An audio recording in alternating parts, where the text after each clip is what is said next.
The term divine intervention can be defined at two levels.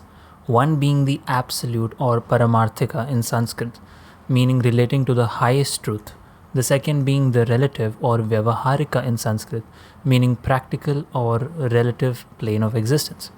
From the absolute perspective, everything is divine intervention. The fact that I'm speaking, the fact that you're listening, the fact that anything is. In fact, all there is that one divinity. So, in that sense, everything is divine intervention. But what I am interested in talking about in today's video is divine intervention at the relative level or the vyavaharika level. This is when we're looking at the plane of existence in terms of jiva or individual sentient being like myself, who looks at the world as something different from himself, and hence he operates in this world as a jiva separate from the divinity. Now here when I talk about divine intervention, what I'm trying to point at is instances in life or events in life where something magically, miraculously starts working in my life because of God or because of divine intervention that I was myself really struggling to do.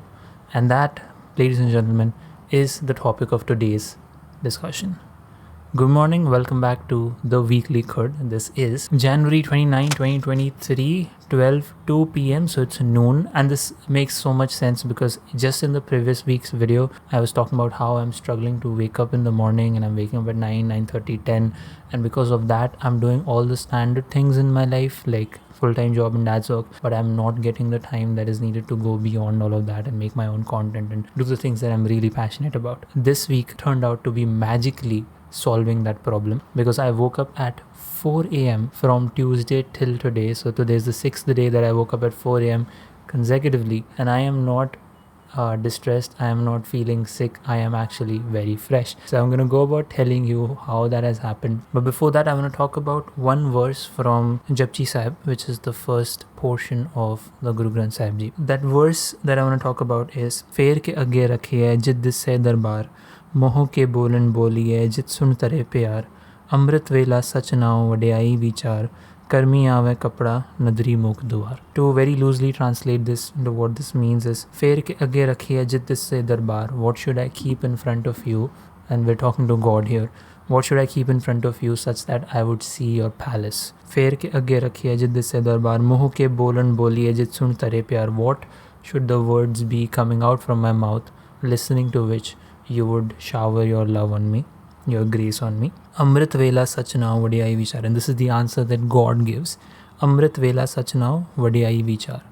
At the Amrit vela, contemplate the greatness of the truth, the real name, absolute reality or paramarthik reality, the highest truth. Karmi aave kapda nadri mok dwar. You get a body because of karma, which is being generated years after years of lifetimes.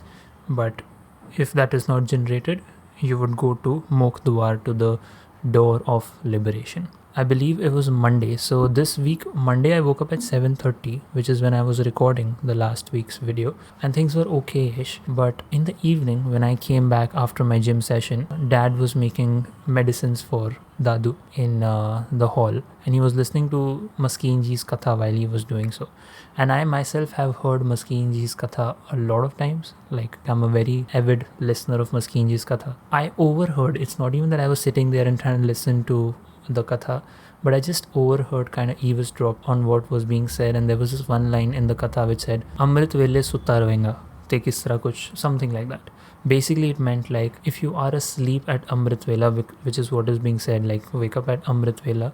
And just to clear the fact, Amrit Vela is any time between 3 a.m. to 5 a.m. I'm not exactly sure what, but that's what Dad told me. 3 a.m. to 5 a.m. is Amrit Vela. So Maskeen Ji was telling about you stay asleep at Amrit Vela. That's all that I heard. And that struck me like an arrow gets struck into your heart or something like that. Again, I wasn't even trying to very carefully listen to it.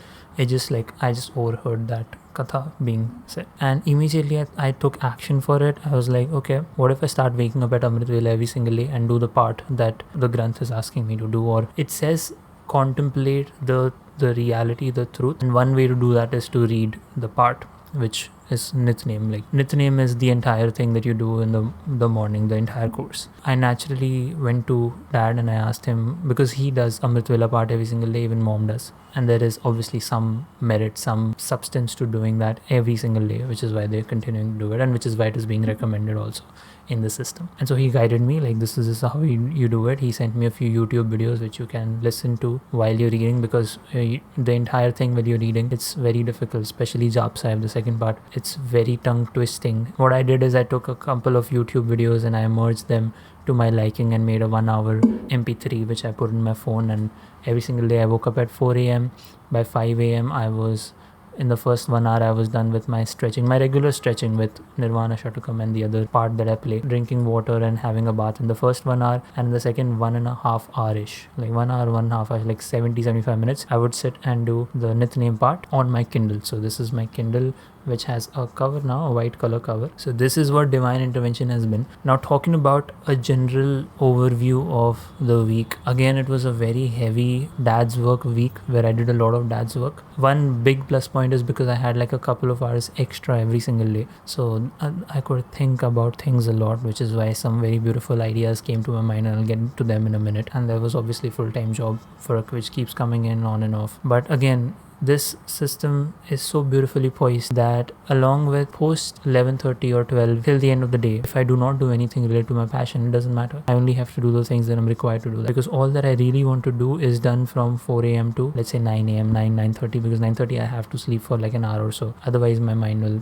blow up, because I'm still sleeping at 11:30 or 12, which is like only 4 hours of continuous sleep. So I need an hour of nap after the morning session. I want to also talk a little about this video is getting stretched a lot, I know, but just one last thing I want to talk about is few of my observations. How can you wake up at any time in the day, whatever it is, be it 4 a.m., 5 a.m., 6 a.m., whatever time, it is completely independent of what time you sleep. It is completely independent of how many hours of continuous sleep you're getting. What you want to take into account is two things. The first and the most important thing is, thing you are waking up for should ideally not be for yourself. And this is more of a philosophical or spiritual standpoint. I mean, there are very disciplined people who wake up and who go to the gym or go for a run and stuff like those, which they're doing for themselves to some extent. But here the thing that I want to point out is, because I am not getting up for myself, like just for my selfish needs, in some sense the fact that I'm getting up and praying for an hour is also selfish, but it's also not selfish, because I'm trying to devote that first hour of silence and peace to orient my mind to the higher truth, to the reality there is, and not to my Vyavaharika. I mean, I've said the context with those two words here. So I'm not trying to be in the Vyavaharika zone and, trying to open Instagram and be just in this person and doing my thing, trying to work or whatever. That's the first point. Like, try making the act of getting up for something beyond just yourself, ideally something bigger than yourself. The second point is, don't let the mind come into the equation, because a lot of the things that happen is, research shows and studies show that you need to have 7 hours of sleep a night, otherwise you will have chronic illnesses in the future. None of that makes sense, because all those studies and research have been done on a very specific group of individuals, adults in a certain age group who live in America, who have a very different diet than us, who have a very different lifestyle than us. They are just recommendations. You do what works for you. It's a very subjective world. Everything is subjective. So don't let the mind kick into the equation, because the moment you get up and you're like, oh, I've only slept for 4 hours, and that research says if you don't sleep for 7 hours, you're gonna have cancer at some point. Just throw the mind out of the equation. After like 6 days, it is still difficult, and I'm sure it's gonna stay difficult to get out of bed at 4, but just keep the mind out of the equation. 2 points. Make it something bigger and beyond yourself for why you're waking up. And second, don't let the mind kick into the equation. Just out of courtesy, I would like to go over the days that I have here. Like as I said, Monday 7:30 a.m. and I was recording the video. The best answer I can give here is God's will. This is the entire thing that I talked about just a while back, and I've written it down here. Uploaded a bunch of episodes for show one, sent an email to Star Plus. Meeting with the full-time job, spoke a lot.